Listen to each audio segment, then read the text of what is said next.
ನಮಸ್ಕಾರ, ಇದು voice of Vijayanagara. ಹಣ ಮತ್ತು ಆಸ್ತಿಯ ಹಪಾಹಪಿಗೆ ರಕ್ತ ಸಂಬಂಧಗಳೇ ಬಲಿಯಾಗುತ್ತಿವೆ. ವಿಜಯನಗರ ಜಿಲ್ಲೆಯ ಹರಪನಹಳ್ಳಿ ತಾಲೂಕಿನಲ್ಲಿ ಇಂಥದ್ದೇ ಒಂದು ಘೋರ ಕೃತ್ಯ ನಡೆದಿದೆ. ಸ್ವಂತ ಅಣ್ಣನನ್ನೇ ಕೊಲೆ ಮಾಡಿ ಅದನ್ನು ಬೈಕ್ ಅಪಘಾತ ಎಂದು ಬಿಂಬಿಸಲು ಹೋಗಿದ್ದ ಕಿರಾತಕ ತಮ್ಮ ಹಾಗೂ ಆತನ ಸಹಚರ ಈಗ ಅರಸೀಕೆರೆ ಪೊಲೀಸರ ಅತಿಥಿಯಾಗಿದ್ದಾರೆ. ತಾಯಿಯ ಒಂದು ಸಣ್ಣ ಅನುಮಾನ ಈಗ ಮಗನ ಕೊಲೆ ರಹಸ್ಯವನ್ನು ಹೇಗೆ ಬಯಲು ಮಾಡಿದೆ ಎನ್ನುವ ಕಂಪ್ಲೀಟ್ ರಿಪೋರ್ಟ್ ಇಲ್ಲಿದೆ.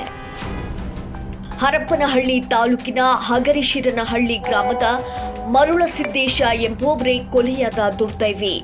ಇತ್ತೀಚೆಗೆ ಮೃತ ಮರುಳಸಿದ್ದೇಶ ಮತ್ತು ಆತನ ತಮ್ಮ ಪತ್ರಿಗೌಡ ಇಬ್ಬರ ನಡುವೆ ಆಸ್ತಿ ಹಂಚಿಕೆ ವಿಚಾರವಾಗಿ ಮನೆಯಲ್ಲಿ ಸದಾ ಜಗಳ ನಡೀತಾ ಇತ್ತು. ತನ್ನ ದುಶ್ಚಟಗಳಿಗೆ ಹಣ ಬೇಕೆಂದು ಪತ್ರಿಗೌಡ ಜಮೀನು ಹಂಚಿಕೆಗಾಗಿ ಹಠ ಮಾಡುತ್ತಿದ್ದ.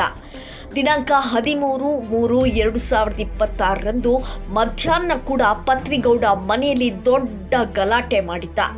ಅದೇ ದಿನ ರಾತ್ರಿ ಮರುಳಸಿದ್ದೇಶನನ್ನ ಬೈಕ್ನಲ್ಲಿ ಕರೆದೊಯ್ದು ಪತ್ರಿಗೌಡ ಮತ್ತು ಆತನ ಸಂಬಂಧಿ ನಾರಪ್ಪ ಮದ್ಯಪಾನ ಮಾಡಿಸಿದ್ದಾರೆ. ನಂತರ ಹೊಸಹಳ್ಳಿ ಕ್ರಾಸ್ ಬಳಿ ಟವಲ್ನಿಂದ ಉಸಿರುಗಟ್ಟಿಸಿ ಸಾಯಿಸಿ ನಂತರ ಸಾಕ್ಷ್ಯ ನಾಶಪಡಿಸಲು ಕಲ್ಲಿನಿಂದ ಜಜ್ಜಿ ಇದು ಬೈಕ್ ಅಪಘಾತ ಎಂದು ಬಿಂಬಿಸಲು ಯತ್ನಿಸಿದ್ದರು. ಮರುದಿನ ಬೆಳಗ್ಗೆ ಮೃತನ ತಾಯಿ ಸವಿತಮ್ಮ ಮಗನ ಮೃತದೇಹ ನೋಡಿ ಅನುಮಾನಗೊಂಡಿದ್ದೇ ಈ ಪ್ರಕರಣಕ್ಕೆ ದೊಡ್ಡ ತಿರುವು ನೀಡಿತು. ಮಗನ ಕೊರಳಿನ ಸುತ್ತ ಇದ್ದ ಗಾಯಗಳನ್ನು ನೋಡಿ ತಾಯಿ ನೀಡಿದ ದೂರಿನ ಮೇರೆಗೆ ಹರಪನಹಳ್ಳಿ ಸಿಪಿಐ ಮಹಂತೇಶ್ ಸಜ್ಜನ್ ಹಾಗೂ ಅರಸೀಕೆರೆ ಪಿಎಸ್ಐ ವಿಜಯಕೃಷ್ಣ ನೇತೃತ್ವದ ತಂಡ ತನಿಖೆ ಕೈಗೊಂಡಿತು. ಪ್ರಕರಣ ದಾಖಲಾದ ಕೇವಲ 24 ಗಂಟೆಯೊಳಗೆ ಆರೋಪಿಗಳಾದ ಪತ್ರಿಗೌಡ ಮತ್ತು ನಾರಪ್ಪನನ್ನ ಬಂಧಿಸಿ ನ್ಯಾಯಾಂಗ ಬಂಧನಕ್ಕೆ ಒಪ್ಪಿಸಲಾಗಿದೆ.